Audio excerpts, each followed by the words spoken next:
المشتاق لا تنمي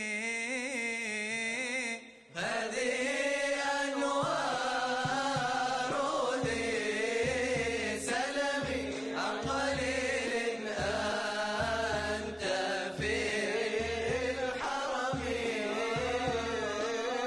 عند خير العرب والعجم قف أمام القابر بالأدب أيها المشتاق لا تنمي هذه أنوار ذي سلمي عن قليل أنت في الحرم عند خير العرب والعجم قف أمام القابر بالأدب أيها المشتاق لا تنمي هذه أنوار ذي سلمي عن قليل أنت في الحرم عند خير العرب والعجم قف أمام القابر بالأدب أيها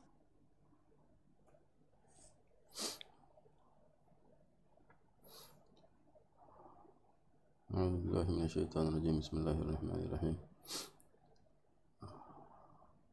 السلام عليكم ورحمة الله وبركاته. أعوذ بالله من الشيطان الرجيم. بسم الله الرحمن الرحيم.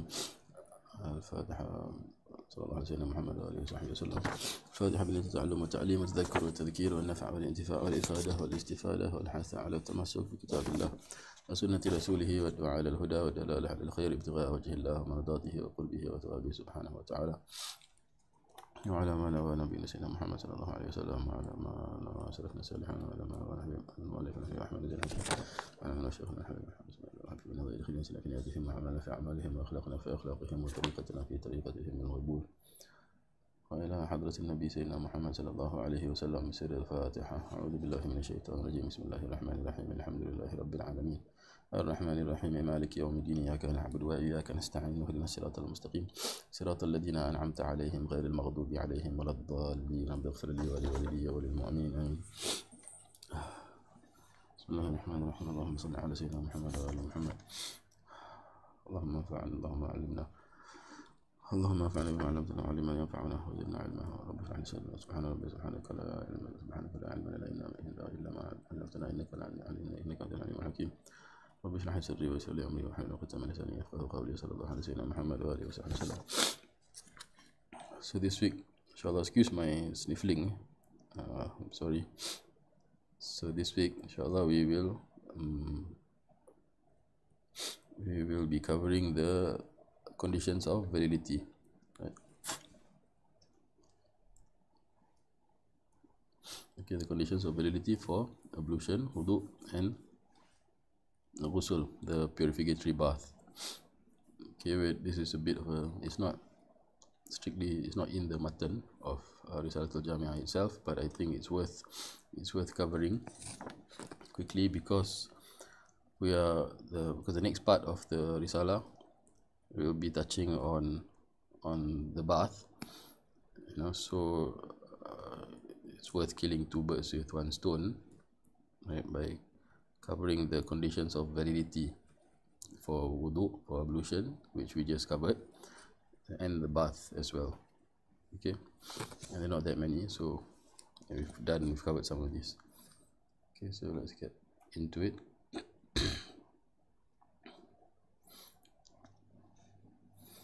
Okay, all these conditions apply both for the ablution, right, and for the purificatory bath.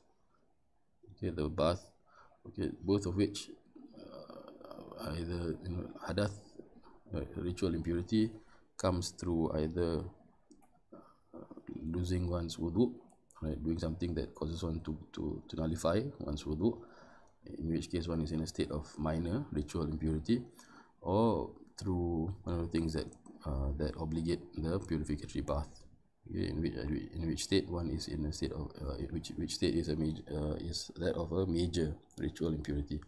Okay, so ritual impurity there is minor and there is major. So this is not something that is externally manifest or empirically manifest, right, but it's a spiritual state.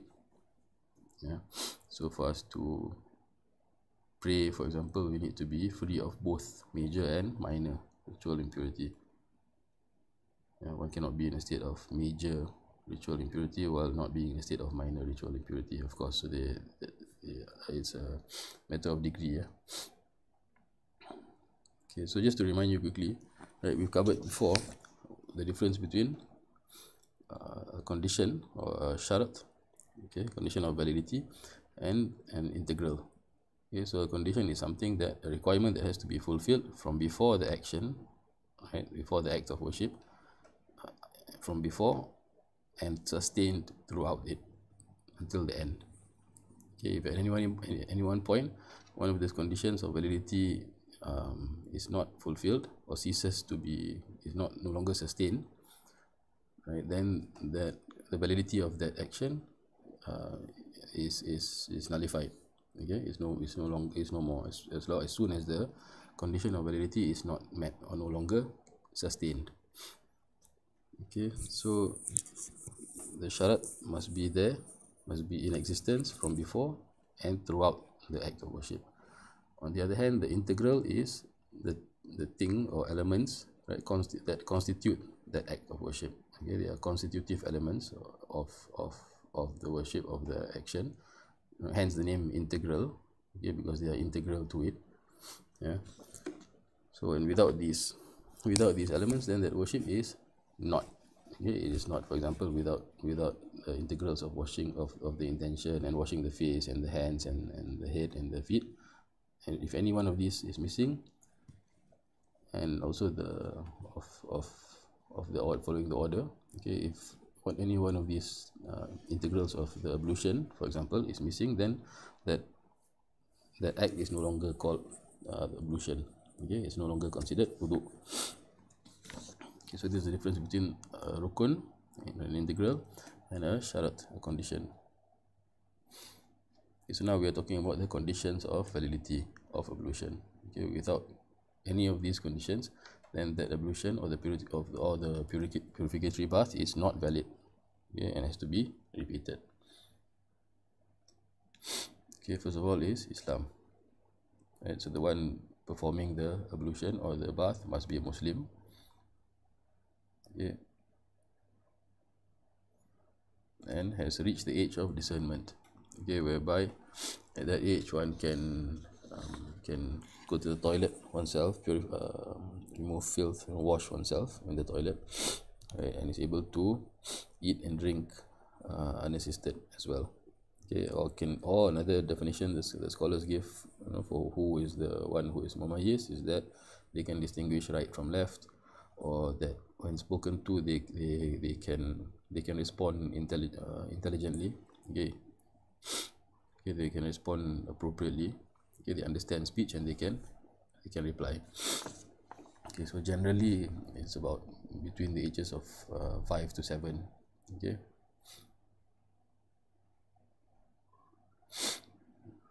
Okay, so these two conditions will be there in every action. These are conditions of validity for most all ibadah.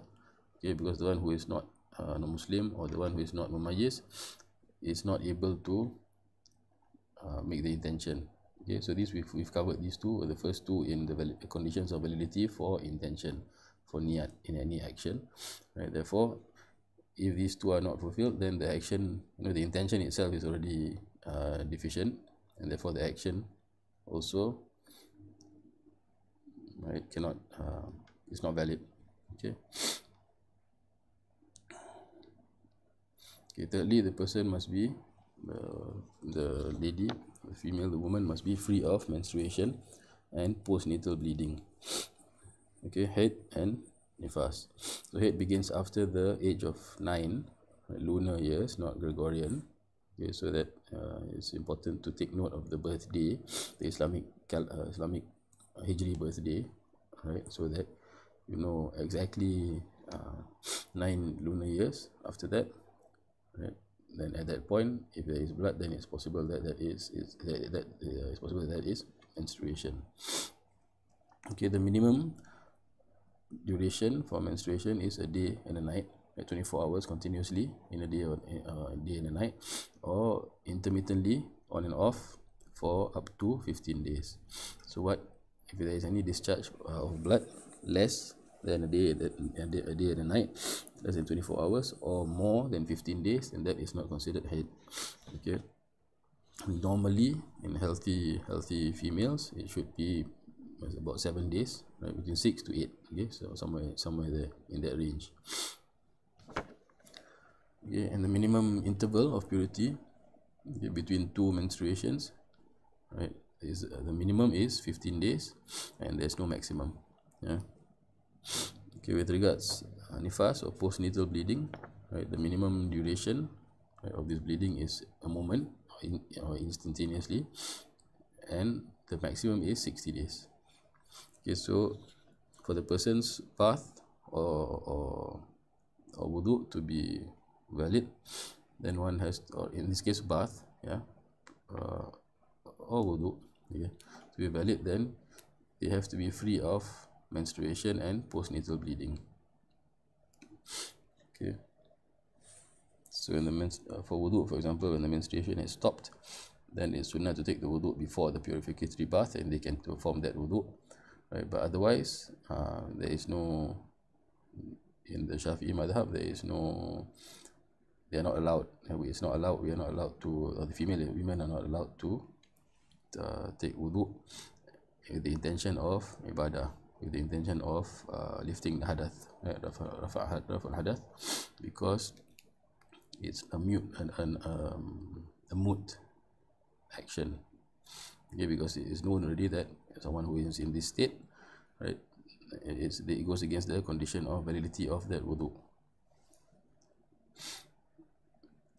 Okay, except for the wudu that is taken just before the purificatory bath. Yeah, that is okay. Okay, so the person must be free also of anything that prevents water from reaching the skin. Okay, so this includes wax, nail polish. Okay, because it includes the washing of the hands includes the fingernails, right? Everything from the fingernails up to the elbow and above, beyond, a bit above that. Yeah. Okay. So that there must not be any substance, okay, blocking water from reaching the skin. So for example, if you have henna on our hands, right, if the substance of the henna itself is not there, is no longer there, then that's fine, right? All that is there is the trace. Okay, similarly with pen marks, I think we mentioned before, marker marks, you know, on the hand, there's only color, but there is there's no substance there. Okay, but if there is a substance there, then that substance has to be removed, right? The substance which blocks the water from reaching the skin, that substance has to be removed before for the wudu to be, for the ablution or bath to be valid. Okay.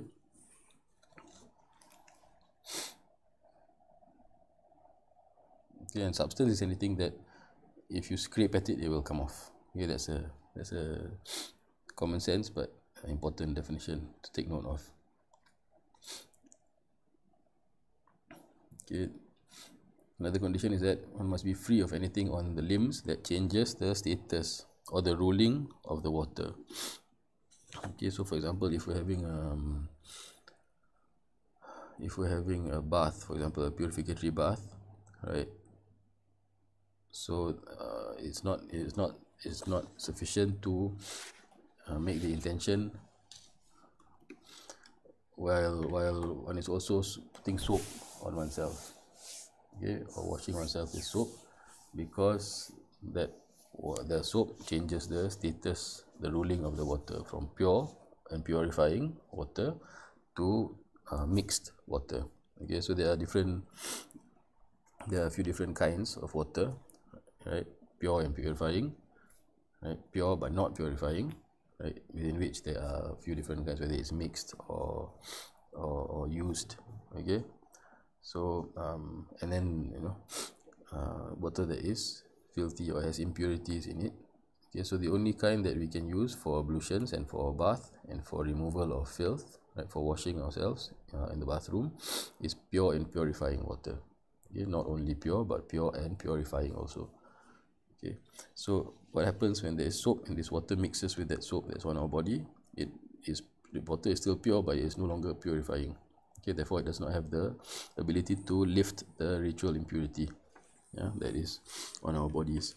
So the best ideally is, if you can have a bath, then wash yourself, I suppose, after the soap, after the removal of the soap, right? Then one makes the intention for the purificatory bath, yeah, because then at that point the soap is gone from the limbs, right, and water should be able to reach all parts of the body without being affected by the soap.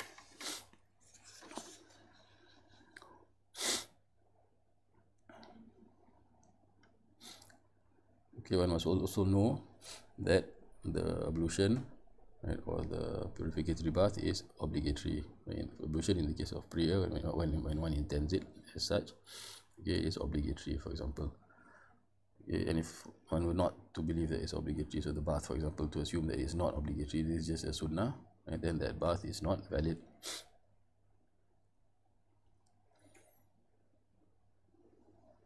Okay, and also must be free of any misconceptions, right, or having the wrong idea that any of the integrals or the arkan or the rukun of wudu, for example, right, are sunnah. Okay, so if it's arkan, it's a fard, it is not a sunnah.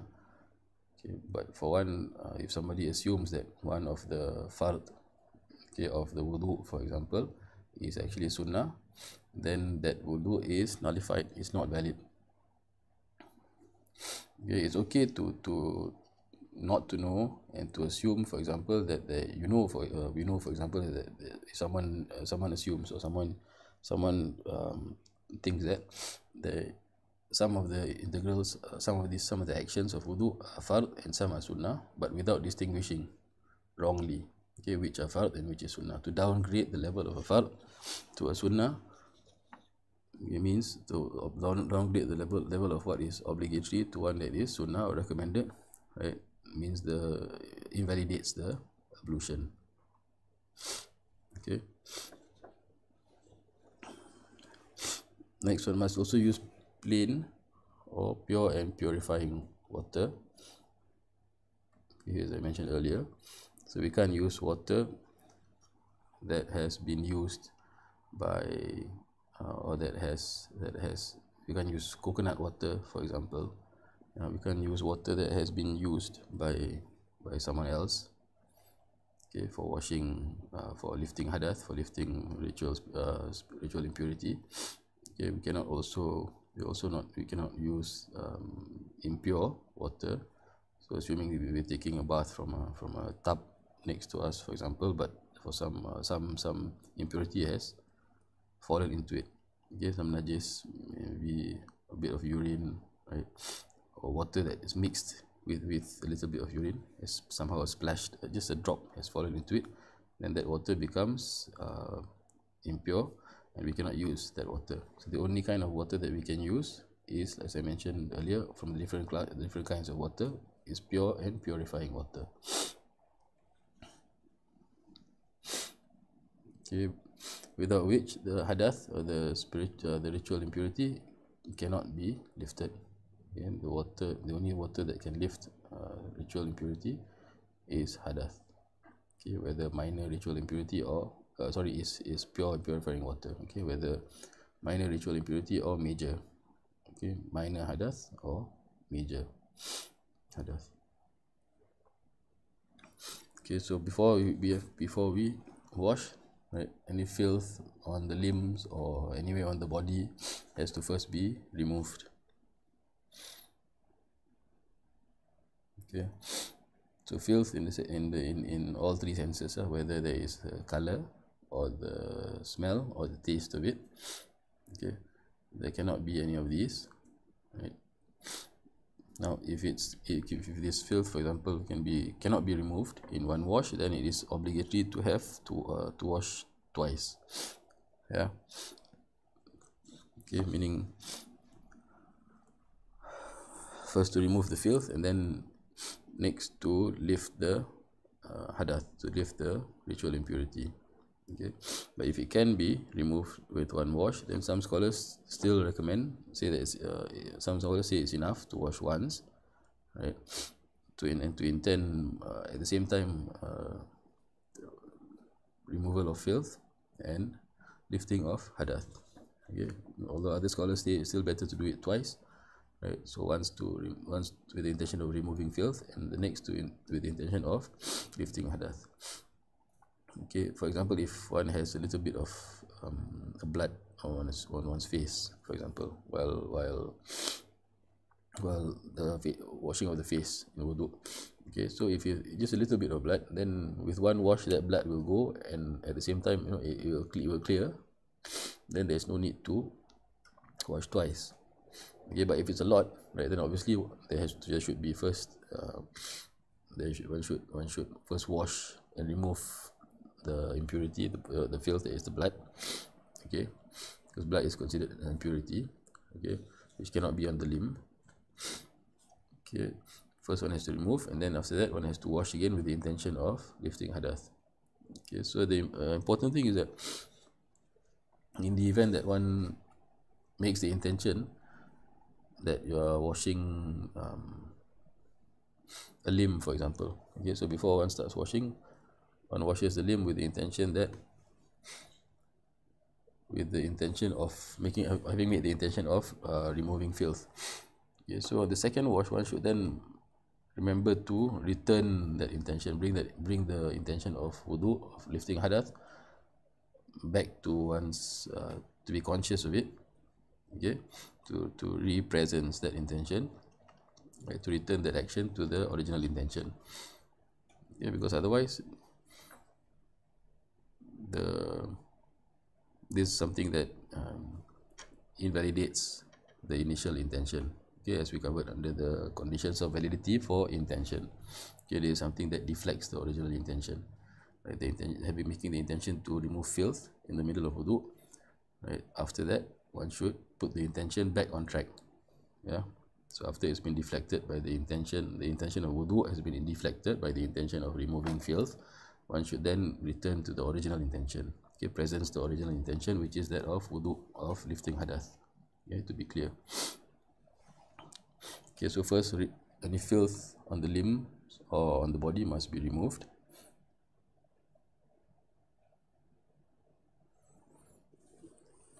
Okay, another condition is that water must flow over the whole limb. Okay, water must flow over the whole limb, meaning it would not suffice to take a bit of water, pour some water onto a tissue paper, for example, a piece of tissue, and to dab the limb. Yeah, that does not count as getting water to flow over the limb, right? There's a different story. It's a different case if, for example, one pours a bit of water on the limb that one seeks to wash, for example, and then spreads it over the whole limb with one's hand. Okay, so that water is flowing. Okay, but it's not sufficient to wipe the limb with wet cloth, okay, or ice. Okay, this is different. This not the same in the case of wudu. For the hair, right, it just requires wiping and not washing, right? So therefore it would suffice, right? But for this would suffice in the case of washing wiping the hair, okay, but not for the limbs. And in the case of the bath, right, then the hair also must get wet to the skin as well. Okay, so this condition holds. Okay, that the hair also has to be fully wet. The head Has to be wet. And if there are knots in the hair, for example, braids or pleats in the hair that does not allow water to get into, right, the interlocking hairs, then those have to be released. Yeah.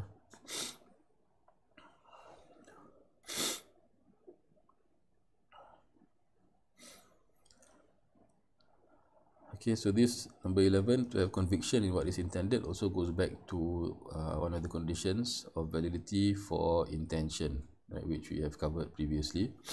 Okay, so conviction in what is intended means one must be sure whether, for example, if one is about to take wudu, one must be sure whether one is in fact in a state of hadath, right, or not. Okay, a state of minor hadath, minor ritual impurity or not. Okay, because if one is not sure, then the intention is affected. Okay, because there is no conviction in the intention. One is not sure whether one is doing something that is a sunnah or a fard. So the intention itself is still neither here nor there. It's not firmly on either side. So you're not sure whether the intention is a sunnah intention or a fard intention. Sunnah meaning a renewal of wudu, or fard meaning when we want to pray, then it becomes fard to take that wudu. Right, so that wudu is a wudu that is obligatory, an ablution that is obligatory.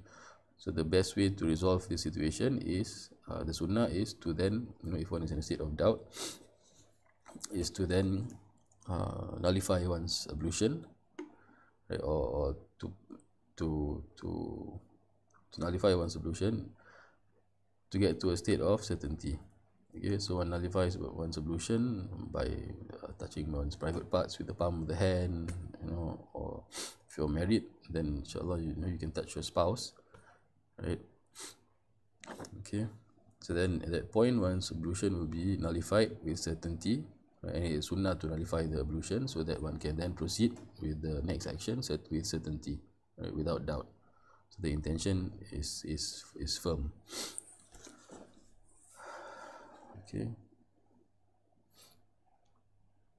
Okay, so intention should also be persistent throughout.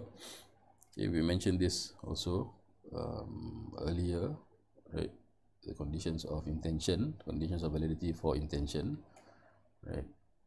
And in fact, here also I just mentioned it above. Okay, with the prior removal of filth. Okay, so basically nothing that invalidates the intention, right, should present itself. For example, apostasy, wali'adhu, okay, in the middle of wudu or the bath, right, if one were to leave the religion, then that intention becomes invalidated. Okay, the initial intention becomes invalidated. Or to make the intention contingent upon something else, right? So nawaitul wudu, for example, I intend ablution as long as the phone does not ring, okay, or until my phone rings, right? So that is to make the intention of to make the wudu contingent upon the ringing of the phone. Okay, so this kind of thing is not accepted in matters of religion. So same with, there has to be conviction. Okay, so in this case, if there is is made contingent upon something else, right, then what happens is it's invalid. Yeah, the wudu is invalid. And in fact, the intention of wudu is already in itself invalid, and therefore the wudu is invalid. Okay. Or as I mentioned earlier with regards to the removal of filth, okay, during wudu, for example, okay, if somehow the prior removal of filth earlier, it should be clear that before one begins the wudu, that's what it refers to. It refers to removal of filth prior to beginning the wudu, so there is no filth on one's body. Okay, but for example, if one were to, in the midst of one's wudu, right, for example, a bird dropping fell on one's hand, and then one intends at that point, one makes the intention to remove filth. Okay, to make the intention to remove filth, like that is a sunnah.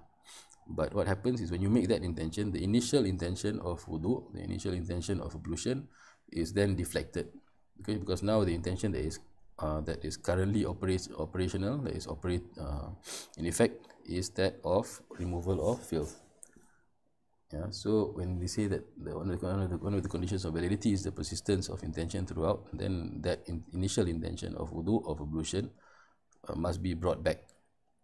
Okay, so after having made the intention of removing filth, okay, of the birds, washing off the birds dropping, right, washing that off the limb before one washes the limb for wudu, then when one has washed the filth off, yeah, and one begins the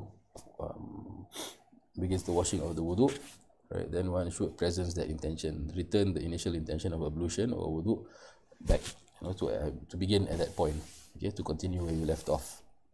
Yeah. So if it fell on the left hand, right, then your right hand would have been washed properly already. So then one just washes the filth off from the left hand, and then after that's done, one washes again for the wudu, right, with the intention. Okay, so in that way the intention will persist throughout. Okay, although there was something that came in between, but it's returned, the action is returned to its original intention. Okay.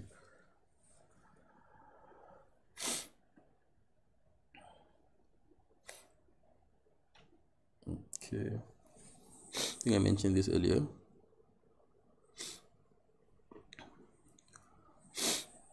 Okay, so intention. So one cannot make one's intention contingent upon something else, in the sense that you make the intention, I intend to take wudu until my phone rings, or if one says I intend to take wudu inshallah, okay, God willing. Okay, so if one intends by that a conditional clause, okay, if one intends by inshallah, God willing, if God wills, an intention, a conditional clause, then that is making the wudu contingent upon something else. Okay, so that will mean that the wudu or the bath is not valid. Okay, but if one says inshallah for the barakah of it, for the blessings of Allah's name, then that's okay. Yeah. Okay, the final two relate to the one who is always constantly in a state of ritual impurity. Okay, as I mentioned earlier, I think under the section on intention as well. So there are some people who have who face a situation where they face or they experience a chronic annulment of ritual of ablution. Okay, the ablution is annulled regularly, right, to the point of it being chronic. Okay, so for these people, they should actually make ablution or have a bath at the point, at the time of, ideally, if there is any window at all where they are not, there is no. So when I say chronic annulment of ablution, we refer to people who pass wind chronically, or people who are incontinent, okay, so incontinence, or to have discharge, right, from the private parts, yeah, of blood or other bodily fluids, right, continuously. So if there is in fact a window during which the discharge or the passing of wind or anything exiting from these orifices stops for a while. Okay, so for example, it stops at usually between 2 to 3, right, the discharge of blood, okay, stops between 2 to 3 p.m. and one has to pray Zuhr. Then one should wait until 2 p.m, right, before one tries to wash oneself and take ablution to pray. Okay, and of course the time of prayer must have entered, right? Otherwise it would not be valid. Okay, so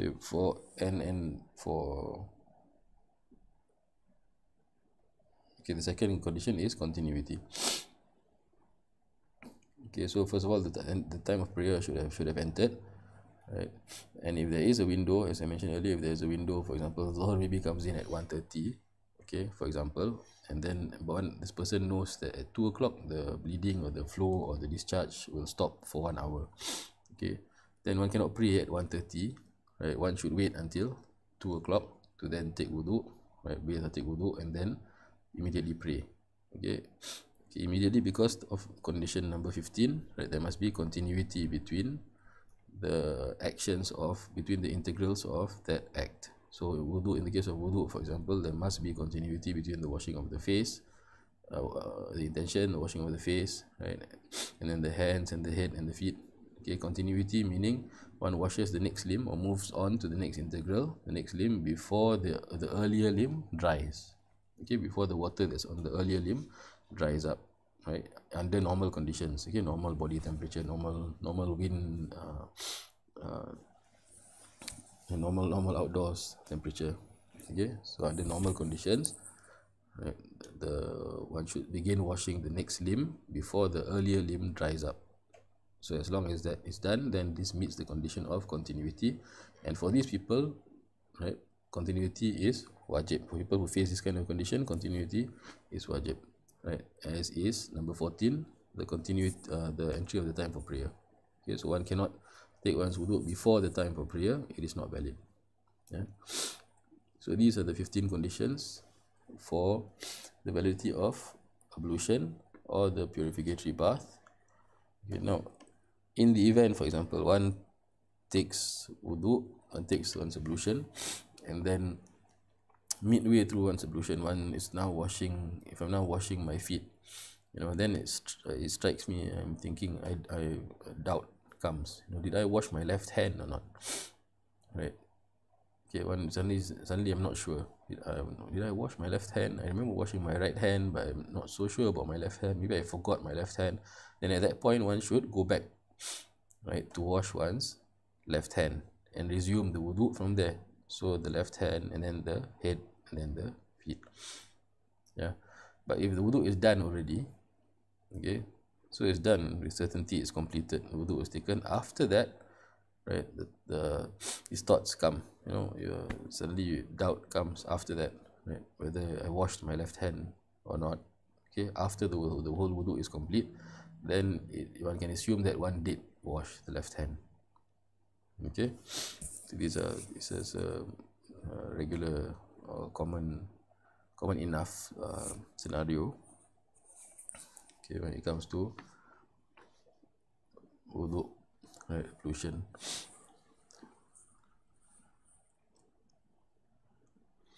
Okay, so that should suffice. Okay, for ablution and for the purificatory bath, these are the 15 conditions. Right, and if all these 15 conditions are met and there are none that are ignored or not left unfulfilled, then inshallah and one performs all the integrals of the ablution or the purificatory bath, then inshallah it should be inshallah one gains acceptance, right, inshallah. Okay, wa'alafu minkum wa sallallahu ala sayyidina Muhammad wa ala alihi wa sahbihi wasallam. Next week we'll move on to the bit on the